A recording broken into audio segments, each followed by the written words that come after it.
नमस्कार, स्वागत है आपका न्यूज 69 में। मैं हूं आपके साथ अंकिता और बढ़ते हैं इस वक्त की बड़ी खबर की ओर। विधानसभा चुनाव 2023 में कांग्रेस के हारे हुए प्रत्याशी विधायकों की बैठक प्रदेश कांग्रेस कार्यालय में आयोजित की गई। बैठक में अखिल भारतीय कांग्रेस कमेटी के महासचिव मध्य प्रदेश प्रभारी जितेंद्र सिंह, प्रदेश कांग्रेस अध्यक्ष जीतू पटवारी, विधानसभा में नेता प्रतिपक्ष उमंग सिंगार सहित कांग्रेस के वरिष्ठ नेता मौजूद रहे। बैठक में इस बात पर चर्चा की गई कि कहां खामियां रह गई जिसके कारण कांग्रेस को विधानसभा और लोकसभा चुनाव में भारी हार का सामना करना पड़ा। बैठक में मौजूद विधायकों से जब मीडिया ने चर्चा की तो उन्होंने हार के अलग अलग कारण गिना। वहीं किसी का कहना है कि लाडली लक्ष्मी बहना योजना एवं और बीजेपी के झूठे वादे कहीं न कहीं काम कर गए। बैठक में नर्सिंग कॉलेज घोटाले का मामला भी छाया रहा है। इसे लेकर कांग्रेसियों ने लगातार विरोध प्रदर्शन करने की बात कही। वहीं भोपाल नरेला विधानसभा सीट से चुनाव हारने वाले मनोज शुक्ला का कहना है कि वे जल्द ही इस मामले को लेकर मंत्री विश्वास सारंग के बंगले के सामने आवरण अनशन पर बैठेंगे। अभी ग्वालियर चंबल संभाग के लोगों को ऊपर हॉल में वहाँ मीटिंग हो रही है। भोपाल, राजगढ़ और नर्मदापुरम ये 5 बजे होगी।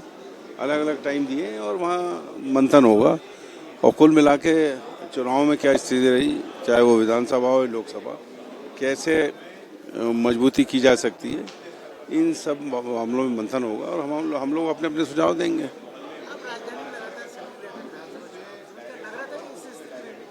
नहीं, यही तो है कि लग नहीं रहा था और ये ऐसा क्यों हुआ, इसी पे सबके व्यू आएंगे और क्या किया जा सकता है और कैसे मजबूत कांग्रेस किया जा सकता है। जैसे अभी विधानसभा के अंदर हमारे जो विधायक हैं, पूरी टीम, उन्हें घेरा विश्वास, ये नर्सिंग घोटाले के मामले में विश्वास सारंग को, तो उसका रिजल्ट ये हुआ कि विधानसभा स्थगित हो गई।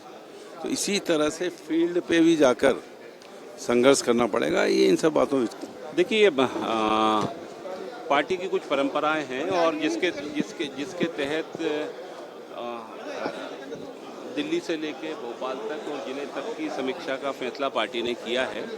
आज उसी के तहत मध्य प्रदेश कांग्रेस कमेटी में भी हमारे प्रभारी आदरणीय भाव जितेंद्र सिंह जी, प्रदेश अध्यक्ष जीतू पटवारी जी और नेता प्रतिपक्ष उमंग सिंगार जी, सारे प्रत्याशियों से मिलकर इस बात का एक निचोड़ निकालने का प्रयास करेंगे कि हमारे इन चुनाव में जो जो घटा है और उसके बाद फिर इस बात पे हम लोग करेंगे कि कहाँ कहाँ सुधार की आवश्यकता है और किस तरह हम उसमें सुधार करके हमारा जो काम कार्यकर्ता गांव स्तर पर, बूथ स्तर पर, नगर और बड़े बड़े जगहों पर काम करता है, तो उसको हम लोग और कैसे ताकत दे सकते हैं, उसके लिए आज की ये मंथन बैठक है।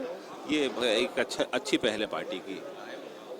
मंत्री रहे, 5 दिन का बजट सत्र चलाया गया, इसको लेकर देखिए, मध्य प्रदेश में और देश में निश्चित रूप से इस बात का चिंतन होना चाहिए कि जब देश की संसद साल में 75 दिन चलने की जो परंपराएं हैं, उनमें होता क्या है कि लोकतंत्र का मतलब ही ये होता है कि जनता के द्वारा जनता के लिए, है ना।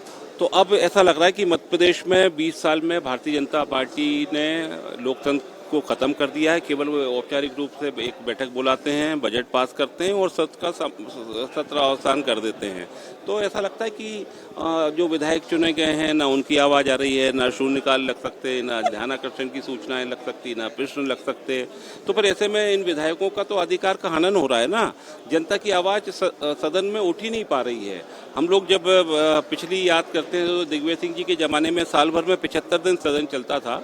अच्छा हो, सदन चले, जनता की आवाज़ सदन से निकल कर आए, अधिकारियों के कान के ऊपर एक दस्तक दे और जनता की आवाज़ की उस दस्तक से कर्मचारी, अधिकारी निश्चित रूप से सजग हो। लेकिन अब अगर सत्र नहीं चलता तो निश्चित रूप से जो नौकरशाही है वो बेलगाम हो रही है। नर्सिंग घोटाले में भारतीय जनता पार्टी की सरकार और मंत्री विश्वास सारंग गले गले तक फंसे। कांग्रेस सड़क से लेके सांसद तक और विधानसभा तक विश्वास सारंग का इस्तीफा मांगती है। अगर जल्दी भारतीय जनता पार्टी उनसे इस्तीफा नहीं लेती है तो कांग्रेस के कार्यकर्ता दोबारा सड़कों पर उतरेंगे और अमल अनशन करेंगे। किसके कार्यकाल में हुआ ये तथ्यों के साथ उजागर हो चुका है। और भ्रष्टाचारी कौन है? भ्रष्टाचारी सिर्फ विश्वास सारंग है। सरकार उनको बचाने का काम कर रही है। मैं फिर आपसे कहता हूं कि कांग्रेस सड़क से लेकर सांसद तक, विधानसभा तक लगातार विश्वास सारंग का इस्तीफा मांगेगी और मैं जल्दी उनके बंगले के सामने अमर अनशन पर बैठूंगा।